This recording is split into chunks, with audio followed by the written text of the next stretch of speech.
Baik, kembali dalam Buletin Awal ini dan kita nak melihat ke mana perkembangan Sarawak memilih untuk waktu ini. Dan semalam sebenarnya selesai proses penamaan calon bagi kesemua 82 kerusi Dewan Undangan Negeri DUN di Sarawak. Dan tumpuan kita petang ini kepada Dun Baleh yang sebelum ini disandang mendiang Tan Sri James Jemut Masing selama 8 penggal bermula 1983. Dan pertembungan kali ini menyaksikan saingan 4 penjuru dan pastinya ada manifesto yang diperjuangkan oleh setiap calon yang bertanding. Dan untuk mendapatkan gambaran menyeluruh mengenai Dun Baleh ini dan mungkin ada berita-berita lain, kita nak terus sahaja bersama dengan Syaf Syukri yang kini berada di Kapit. Silakan Syaf. Baiklah, terima kasih Ehsan di WTC Kuala Lumpur. Seperti Ehsan katakan tadi, semalam proses penamaan calon telah pun selesai dan kita tahu di Dewan Undangan Negeri Dun Baleh ada 4 pertembungan melibatkan 4 parti yang berbeza.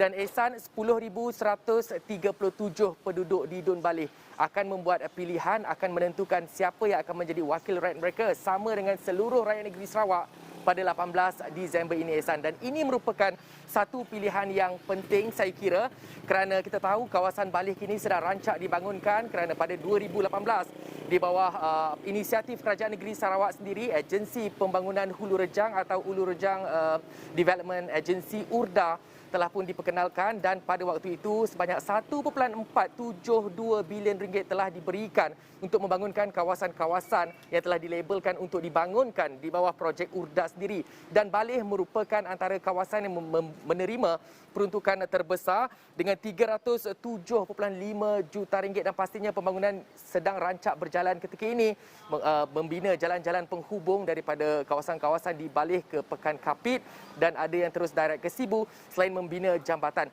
Dan pada ketika ini juga penting untuk projek pembangunan ini diteruskan seperti mana hasrat dan juga aspirasi warga di sana yang mahukan agar projek-projek ini diteruskan dan ditambah baik dan seterusnya apa langkah yang boleh difikirkan selepas siapnya projek-projek ini kelak, Ehsan. Dan saya berkesempatan untuk bertemu 3 daripada 4 calon yang bertanding. Saya akan cuba dapatkan satu lagi iaitu wakil dari Parti Bumi Kenyalang yang bertanding di Dun Baleh dan ketiga-tiga mereka pastinya mempunyai aspirasi yang berbeza untuk dijanjikan atau untuk ditawarkan kepada penduduk Baleh bagi membolehkan mereka warga Baleh memilih mereka-mereka ini. Dan pagi tadi saya berjumpa dengan calon DAP Dun Baleh iaitu Kenneth Usang George dan beliau memberi penekanan kepada aspek pertanian kerana katanya selepas siap projek-projek infrastruktur ini semua mungkin akan ditambah baik lagi pada waktu-waktu yang akan datang. Ia akan menjadi jalinan penghubung kepada penduduk-penduduk di sana yang mengusahakan, kebanyakan mereka yang mengusahakan sektor pertanian dan perikanan. Dan katanya dengan adanya jalan raya penghubung ini juga ia mampu menambahkan pendapatan sektor ekonomi penduduk di sana.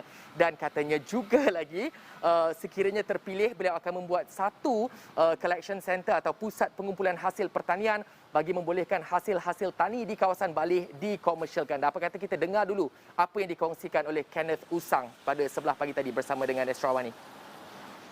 Di Semenanjung ada banyak yang fresh graduate yang tidak bekerja tapi dia orang mula buat fertigasi, betul.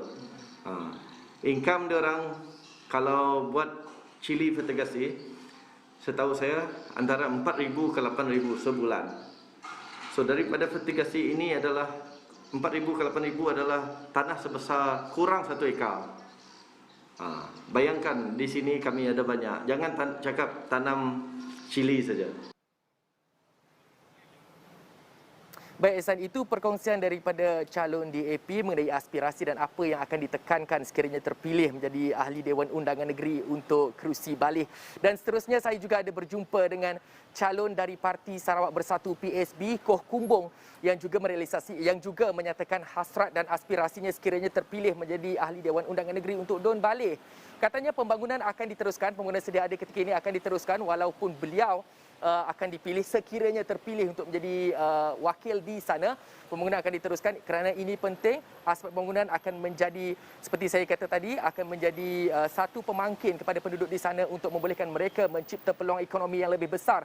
Dan apa yang lebih penting, beliau juga mengatakan kesempatan ini harus digunakan oleh wakil-wakil rakyat yang bertanding khususnya di Baleh untuk memberi penekanan kepada aspek pembangunan kerana kita tahu pada 2024 Indonesia akan memindahkan ibu negara Jakarta Melaka ke kawasan Kalimantan. Namun katanya juga sekiranya terpilih, projek-projek ini tidak akan dihentikan seperti mana yang dilakukan oleh Kerajaan Pakatan Harapan yang memimpin negara selama tempoh 22 bulan bermula tahun 2018 yang lalu, dan kita dengarkan apa perkongsian Koh Kumbung. Bagi saya, secara pribadi, saya tidak akan menentang projek-projek infrastruktur yang telah dilaksanakan. Benda itu telah dilaksanakan, akan kita nak berhentikan. Peruntukan telah pun disediakan untuk perkara itu. Macam highway kita dulu kan, apabila PKR mengambil alih sebagai kerajaan, bahkan kita nak berhenti perkara itu diperlukan oleh rakyat. Malah macam di Baleh, kita akan teruskan. Dan saya kalau menang, saya akan pastikan benda itu berjalan dengan lancar. Bukan ada, kita cuba mengatasi apakah masalah yang ada. Dan kita akan menambah.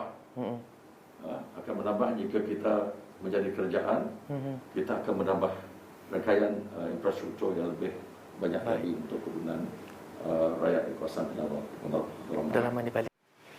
Baik, itu perkongsian dari Koh Kumbung, wakil dari Parti Sarawak Bersatu yang juga bertanding di Dun Baleh. Dan seterusnya kita nak dengarkan juga apa aspirasi dari calon gabungan Parti Sarawak dari Parti Rakyat Sarawak, iaitu Nicholas Kudijantai yang merupakan anak saudara kepada mendiang Tan Sri James Jemut Masing. Pastinya beliau ingin meneruskan aspirasi pembangunan yang telah dirancang, yang sedang berjalan untuk masyarakat Bali sendiri. Kita dengarkan apa perkongsian Nicholas pula.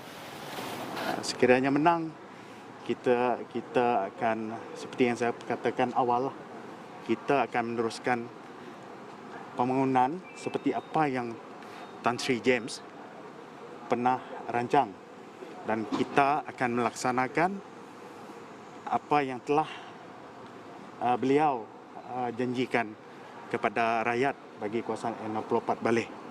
Oleh itu, bagi saya, sekiranya menang, kemenangan ini bukan hanya sekadar kemenangan GPS, tetapi kemenangan untuk rakyat kita bagi kawasan N64 Baleh. Sebab kita bagi kawasan yang suka berupa bentuk yang mencabar, banyak sungai dan bukit bukau, kita masih lagi memerlukan pembangunan. Kita masih lagi kehausan pembangunan. Lebih-lebih lagi bila kita bercakap soal jalan, soal elektrisiti, soal connectivity dan air terawat. Itu yang kita akan teruskan.